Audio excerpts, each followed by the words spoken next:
घुटना, कंधा या कमर, चाहे जैसा हो दर्द, डॉक्टर ऑर्थो आपको देता है दर्द से पूरी आजादी, एक भरपूर जिंदगी।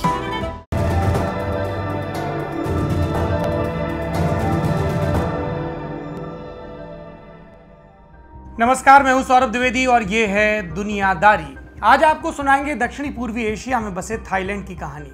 हमारे यहाँ कई लोग थाईलैंड का नाम सुनकर बगलें झांकने लगते हैं और कई लोग खुश होने लगते हैं। कईयों को थाईलैंड के नाम से केवल मसाज पार्लर याद आते हैं, लेकिन आज हम आपको थाईलैंड की एक अलग कहानी सुनाने जा रहे हैं। ये कहानी है राजा बनाम जनता की। ये कहानी है सेना से आजिज आ गई जनता की। ये कहानी है एक ऐसे सिस्टम की जहां एक कमीज के चलते एक आदमी को पागल खाने भेज दिया जाता है। इस कहानी में एक अरबपति कारोबारी है जो अपना सब कुछ दांव पर लगाकर जनता के साथ खड़ा है। और सबसे बढ़कर ये कहानी है आम लोगों की जो अपने राजा और देश की सेना को उखाड़ कर फेंकने पर आमादा है।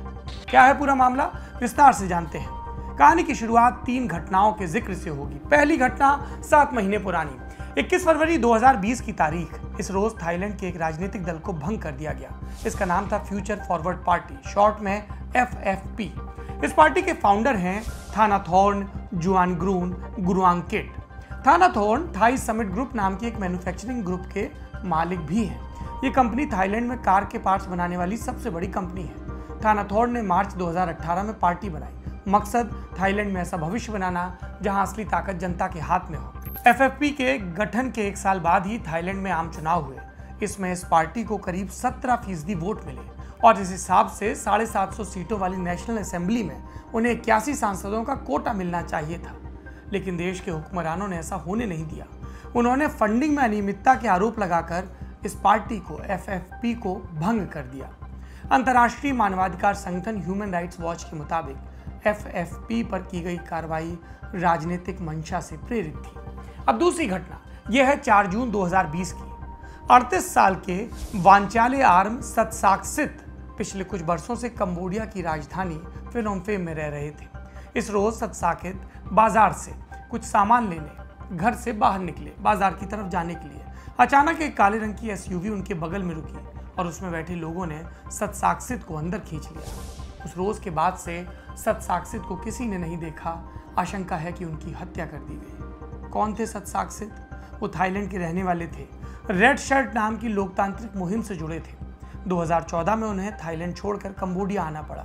वो यहीं रहकर अपनी सरकार की आलोचना करते और इससे चढ़कर थाईलैंड की सरकार ने 2018 में सतसाक्सित पर एक खास धारा के तहत मुकदमा दर्ज किया। ये धारा कहलाती है सेक्शन 112। इसके तहत थाई राजशाही की आलोचना करने वाले को 15 साल की जेल हो सकती है। सतसाक्सित की तरह निर्वासन में रह रहे 29 थाई एक्टिविस्ट इस केस को झेल रहे हैं। इनमें से कम 8 लोग गायब हो चुके हैं। कुछ की लाश मिली और कुछ का कुछ भी नहीं। तीसरी घटना है जुलाई 2020 की। इस महीने की 9 तारीख को थाईलैंड में तेवागोर्ड नाम के एक आदमी को जबरन पागलखाने भेज दिया गया और इसकी वजह तेवागोर्ड की शर्ट। उनकी शर्ट पर लिखा था, राजशाही व्यवस्था पर मेरा भरोसा खत्म हो गया। तेवागोर्ड ने ये शर्ट पहनकर अपनी कुछ तस्वीरें फेसबुक पर डाली। फिर पुलिस के अधिकारी उनके घर पहुंचे और तेवागोर्ड को ले जाकर पागलखाने में पटक दिया। ये तीनों घटनाएं थाईलैंड के हालात दिखाती हैं। इन्हीं हालातों से आजिज आकर थाईलैंड की जनता ने बगावत कर दी है। जुलाई से वहां प्रोटेस्ट हो रहे हैं। इन प्रोटेस्ट की शुरुआत हुई बैंकॉक स्थित थम्मासात यूनिवर्सिटी से। देखते ही देखते बाकी कॉलेजों के छात्र भी इससे जुड़ गए। इस मुहिम ने एक बड़े जनविद्रोह का रूप ले लिया। क्या चाहते हैं ये प्रदर्शनकारी? 10 मुख्य मांगे हैं इनकी। हम ये 10 पॉइंट मैनिफेस्टो आपको ब्रीफ में बता देते हैं। ये 2017 के संविधान से आर्टिकल 6 खत्म करने की बात कर रहे हैं। क्या है ये आर्टिकल?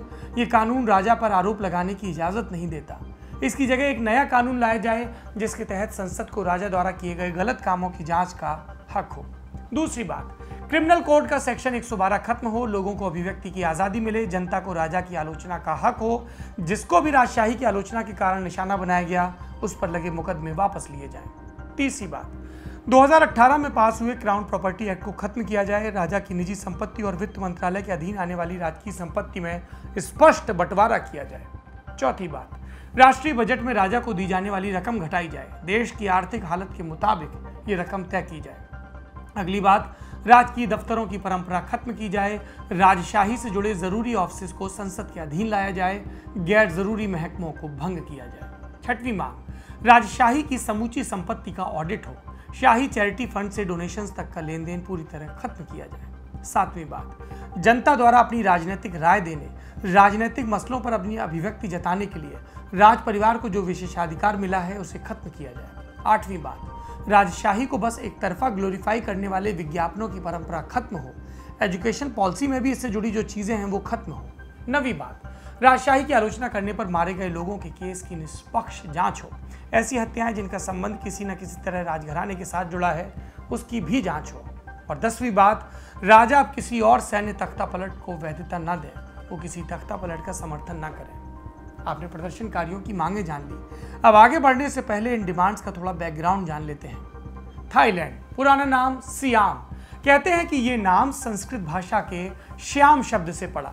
यहाँ पहले एब्सोल्यूट मोनार्की वाला सिस्टम था, माने राजा ही सर्वे सर्वा। 1932 में इस निरंकुश सिस्टम के खिलाफ तख्ता पलट हुआ। इसके बाद थाईलैंड में आई कॉन्स्टिट्यूशनल मोनार्की, मतलब सत्ता चलाने का काम संसद का और राजा सत्ता के सांकेतिक मुखिया। इसके बाद सियाम में अपनी मूल संस्कृति को तवज्जो देने की लहर चली और इसी लहर में 1939 में देश का नाम बदलकर रखा गया थाईलैंड। थाई भाषा में इसका मतलब होता है आजाद लोगों का मुल्क। नाम में आजादी, लेकिन आजादी वाला सिस्टम इस देश में कभी रहा नहीं। 1932 वाले उस पहले सैन्य तख्ता पलट के बाद से अब तक यहाँ 19 तख्ता पलट हो चुके हैं और सबसे लास्ट तख्ता पलट कब हुआ? मई 2014 में। मिलिट्री कू के साथ साथ यहाँ संविधान बदले जाने की रवायत भी रही। 1932 से अब तक 20 दफा नए संविधान लागू किए जा चुके हैं। फिलहाल जो कॉन्स्टिट्यूशन है वो 2017 में आया। इनके यहाँ जीके वाले कितने कंफ्यूज रहते होंगे, उनको पता ही नहीं होता होगा कौन से संविधान का कौन सा बदलाव। बढ़िया प्रिंटिंग प्रेस वालों की दुकान चल रही होगी। But on a serious note, this is not right. देश की राजनीतिक अस्थिरता, इसके पीछे सबसे बड़ा कारण है सेना और मोनार्की की मिली भगत। इस नेक्सस, इस गठजोड़ में दोनों पार्टियां अकूत पैसा कमाती आई हैं। यहाँ मिलिट्री के पास बहुत बड़ा बिजनेस एम्पायर है। इसमें स्टेडियम से लेकर hotel, golf course, horse racing के ट्रैक्स, टीवी और रेडियो स्टेशन सब शामिल है। देश के बजट में सेना को गुमनाम मद में अरबों रुपए मिलते हैं। कितनी रकम? मोटा माटी 2019 का जो बजट आया तो ये रकम थी लगभग 4000 करोड़ रुपए। और सेना ने पैसा कहाँ खर्च किया, इसका हिसाब लेने का हक किसी को नहीं। और राजा उन्हें क्या मिलता है, उदाहरण से समझते हैं। 2014 में तख्ता पलट करते हुए थाईलैंड की सेना ने एक वादा किया, कहा कि अब ऐसा सिस्टम बनाएंगे कि दोबारा तख्ता पलट की जरूरत न रहे। फिर सैन्य हुकूमत ने नया संविधान लाने की बात कही, रेफरेंडम हुआ, जनता ने नए संविधान को मंजूरी दी। ये सब होने के बाद आखिरी समय में पता चला कि थाईलैंड के राजा महावजिरालोंगकार्ड उन्होंने संविधान में अपने मुताबिक कुछ कानून जुड़वा दिए। इसमें 2-3 कानून जान लीजिए, आपको समझ में आ जाएगा खेल क्या है। आर्टिकल 6, इसके तहत राजा पर किसी तरह का आरोप नहीं लग सकता। सेक्शन 112, राजा की आलोचना करने पर 15 साल की कैद। और तीसरा, राजनीतिक संकट के समय शासन चलाने के लिए प्रतिनिधि अपॉइंट करने की पावर। इसके अलावा राज परिवार से जुड़ी सारी संपत्ति का समूचा कंट्रोल राजा के पास। संविधान लागू होने के बाद मांग उठी चुनाव की। काफी हिला हवाली देने के बाद 2019 में यहाँ चुनाव हुए। सैन्य सरकार के मुखिया थे जनरल प्रयुत चान ओचा। 2014 में ओचा के नेतृत्व में तख्ता पलट हुआ था। इसके बाद से वो प्रधानमंत्री पद पर बने थे। ओचा ने निष्पक्ष चुनाव का वादा किया। इस वादे पर भरोसा करके थाईलैंड में दर्जनों नई पार्टियां बनी। इनमें से एक थी फ्यूचर फॉरवर्ड पार्टी FFP, जिसका शुरुआत में जिक्र किया। जनता ने इन पार्टियों को हाथों हाथ लिया, मगर फिर जब जनता के चुनाव के बाद बारी आई सरकार के गठन की, संसद के गठन की, तो वही पुराना ढर्रा। बड़े स्तर पर वोटिंग का फ्रॉड हुआ, पहले बोगस वोटिंग हुई और इसके बावजूद जब संसद के निचले सदन में प्रो डेमोक्रेटिक पार्टियों को बहुमत मिल गया तो अपना रास्ता साफ करने के लिए सेना ने विपक्षी नेताओं पर मनमाने आरोप लगाए। कई नेताओं को डिस्क्वालीफाई किया, उनकी पार्टियां भंग कर दी। रही सही कसर पूरी की सेना द्वारा बनाए संविधान ने। इसमें सेना को कई विशेषाधिकार दिए गए थे। मसलन संसद के ऊपरी सदन में 250 सांसदों की सीधी नियुक्ति सेना करेगी और यही सांसद प्रधानमंत्री चुनेगी। इस सिस्टम ने जनरल प्रयुत चान ओचा को फिर से प्रधानमंत्री चुन लिया और इस तरह सेना और मोनार्की दोनों ने एक बार फिर अपने हित सुरक्षित कर लिए। ये सारी स्थितियां आपने जान ली। अब फिर लौटते हैं थाईलैंड में हो रहे प्रोटेस्ट पर। इन प्रदर्शनों का नेतृत्व कर रहे हैं थाईलैंड के छात्र और युवा। उनका कहना है कि देश में लोकतांत्रिक बदलाव लाए बिना वो शांत नहीं बैठेंगे। इसके अलावा समलैंगिक और महिला अधिकार, कोरोना के चलते बिगड़ती इकोनॉमी इन प्रोटेस्ट के अहम मुद्दों में शामिल है। लोगों का कहना है कि सिस्टम की क्रूरता के डर से अब और चुप नहीं बैठा जा सकता। भविष्य बचाने के लिए वर्तमान में आर या पार का जोर लगाना होगा। 20 सितंबर को इन प्रदर्शनकारियों ने शाही महल के बाहर एक तख्ती भी गाड़ी। इस पर लिखा था, ये देश यहाँ की जनता का है, ये मुल्क किसी राजा की संपत्ति नहीं है, राजाओं ने हमेशा ही जनता को छला है। बाद में प्रशासन ने तख्ती हटा दी। अब प्रदर्शनकारी 14 अक्टूबर को हड़ताल बुलाने की अपील कर रहे हैं। ये हड़ताल 1973 में हुए एक छात्र आंदोलन की सालगिरह पर बुलाई जा रही है। इन प्रदर्शनों की सबसे सुंदर बात शांतिपूर्ण स्वभाव का होना। लोग क्रिएटिव तरीकों से मोनार्की की बेअदबी कर रहे हैं। मसलन थाईलैंड में सार्वजनिक स्थानों पर दिन में 2 बार राष्ट्रगान बजाने की परंपरा है। जब भी एंथम बजता है, प्रदर्शनकारी जहां होते हैं वहीं रुक जाते हैं। वो 3 उंगली से सैल्यूट देते हुए राष्ट्रगान गाते हैं। ये मुद्रा वहां राजनीतिक विरोध जताने का सबसे बड़ा प्रतीक बन गई है। इसके अलावा जिन बैंकों में राजा की हिस्सेदारी है, लोग उनका भी बहिष्कार कर रहे हैं। ऐसा नहीं कि सरकार चुपचाप देख रही है। प्रदर्शनों में शामिल कई लोगों पर राजद्रोह का केस दर्ज किया गया। विद्रोह को चलने के लिए देश में इमरजेंसी लगाई गई। सैकड़ों प्रदर्शनकारी हिरासत में। इसके बावजूद प्रोटेस्टर्स पीछे नहीं हट रहे। ये बीते कई दशकों का यहाँ मोनार्की और सेना के सामने सबसे बड़ा प्रदर्शन, सबसे बड़ा चैलेंज है। तो अगली दफा जब थाईलैंड का जिक्र आए तो अपनी जननेंद्रियों से मत सोचिएगा, वहाँ के लोकतंत्र के बारे में भी सोचिएगा। ये था बड़ी खबर सेगमेंट। अब सुर्खियों की बारी।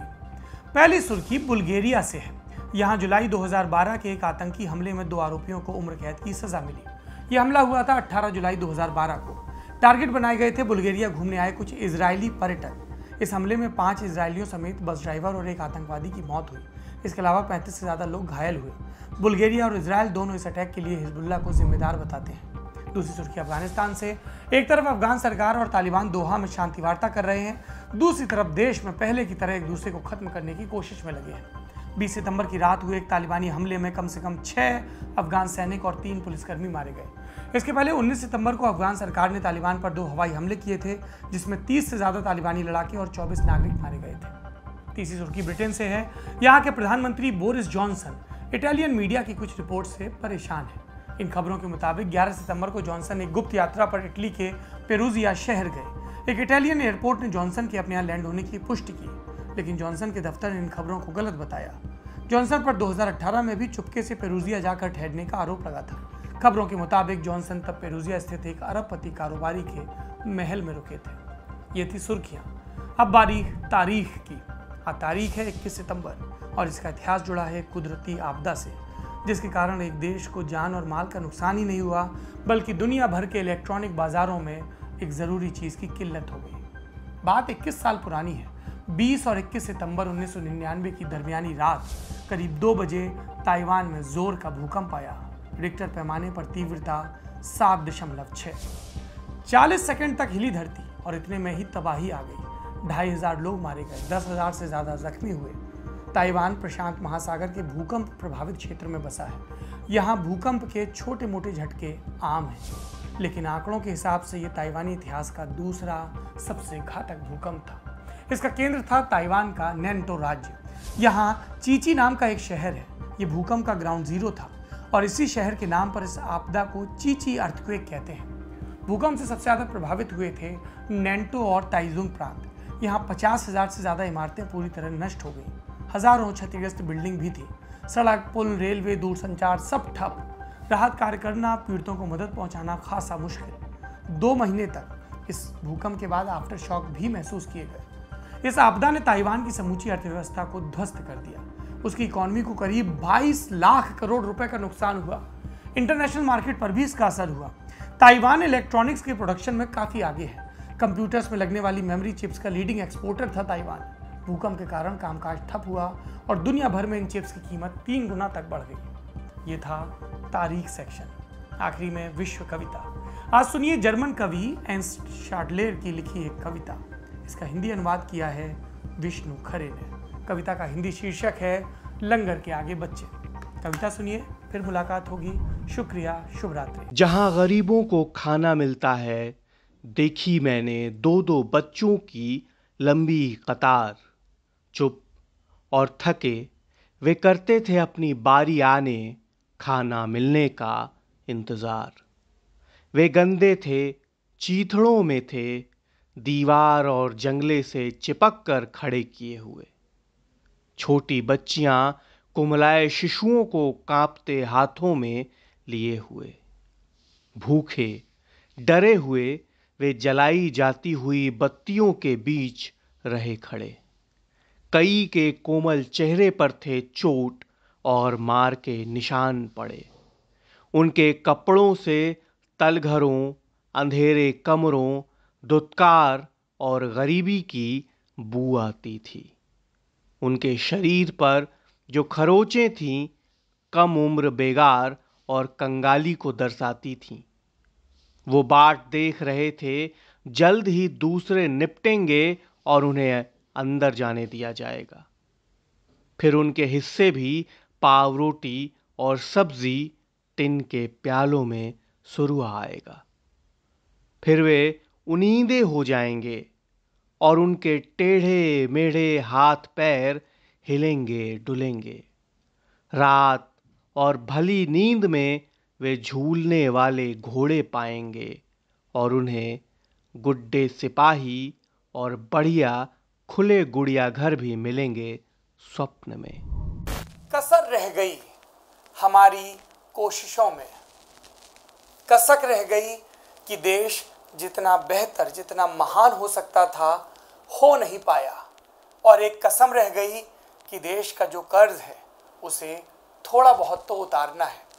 भावुकता का लबादा ओढ़कर बोलता तो यूं बोलता, लेकिन बात सीधी है तो सच्चे ढंग से आप तक कही जानी है। लल्लन टॉप लेकर आया है एक नया प्लेटफॉर्म, तेरा तुझको अर्पण। ये प्लेटफॉर्म उन सब भारतवासियों के लिए है जो भारत से दूर किसी दूसरे देश की जमीन पर है, कभी पढ़ाई के लिए, कभी नौकरी के लिए। ये उन सब भारतवंशियों के लिए भी है जिनकी पहचान का हिस्सा ये महान देश है, लेकिन कुछ कसर और कसक है। तो आइए कसम खाएं कि देश को बेहतर बनाएं। हमें आपसे चाहिए आपके हिस्से का ज्ञान, जो आप लल्लन टॉप के जरिए अपने देशवासियों के साथ साझा करें। ये मस्ती के पल भी हो सकते हैं जब आप कहीं घूमने जाएं और आपको लगे कि सिर्फ मेरे यार दोस्त और परिवार वाले ही क्यों, पूरा देश जाने इन नायाब चीज़ों के बारे में। ये पॉलिसी से जुड़ा, ज्ञान से जुड़ा कोई मसला हो सकता है। तो आइए और लल्लन टॉप की इस नई पेशकश तेरा तुझको अर्पण का हिस्सा बनिए।